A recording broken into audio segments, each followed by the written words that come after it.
ëndërrojnë Hollywoodin. Disa ja kanë arritur e disave u ka trëpitur fatin në derë, dhe për një kohë shumë të shkurtër e kanë parë veten në tapetin e kuq. Është e natyrshme kur dikush arrin majet sepse ka studiuar dhe ka talent, por të arrish në Hollywood nga rastësia është vërtet e çuditshme. Kështu ka ndodhur me disa aktorë tashmë të njohur botërisht.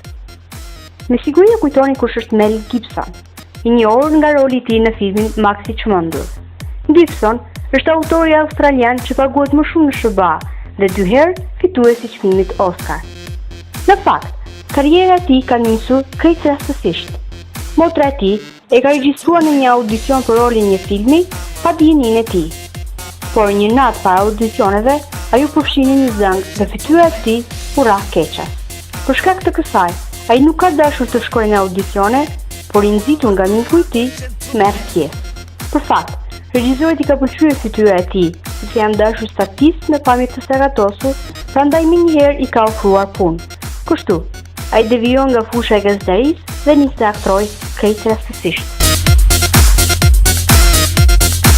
Marilyn Monroe, njëra nga bjondet më të dëshiruar të gjitha kohërave, e cila gjithashtu ka nisur karrierën në mënyrë krejt rastësore. Ajo as nuk ka qenë bjonde, e as nuk është quajtur Marilyn Monroe, dhe as karriera e saj fillestare nuk ka pasur ndonjë lidhje me glamurin hollywoodian. Emri i saj është Norma, dhe fillimisht ka punuar në një fabrikë për municione, ku ka pasur për detyrë që të inspektojë parashutat dhe të lyejë me llak aeroplanet.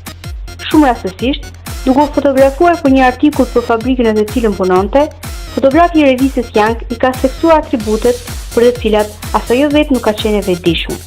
Në këtë foto, nis karriera e saj, bëhet bjonde, shkurton fundin, zbulon dekolten, fillon shkollën për aktrim dhe ja, u gjend në kopertinë e revistës për famën e saj. Pamela Anderson, njihet me rolin e saj tek Roja e plazhit, serial që kishte shikueshmëri të madhe, por jo për skenarin e filmit, por për shkak të kostumeve për larje, të ngushta e të kuqe dhe të cilat dukeshin hire të trupit të Anderson. Dekolteja bombastike e vajzës shumë të bukur në kampionatin kanadez të futbollit, si dhe fakti se ajo kishte lindur pikërisht në 100 vjetoren e lindjes së shtetit kanadez, i dhan asaj mundësi të ecë në tapetin e kuq. Johnny Depp është një ndër aktorët më të paguar sot, por a ka mundur valla ai që para 25 viteve të paramendoj se do të ketë një karrierë të shkëlqyer? Si Gibson, ashtu edhe John e ka marrë një mik për një audicion, por kësaj here bëhet fjalë për një film horror. Johnny është pajtuar dhe ka shoqëruar mikun e tij, por ka vendosur që ta presë jashtë. Regjizori e ka vërejtur rebelin e ri dhe të bukur, i ka dhënë për të lexuar disa fjali dhe në këtë është bërë heroi filmit të parë horror, që është quajtur as më pak dhe as më shumë Frik nga rruga Breston. Ju kujtohet Freddy Krueger? Këtë fat patën dhe tjerë si Charles Bronson, Stallone e tjerë. Ishte rastësia apo talenti?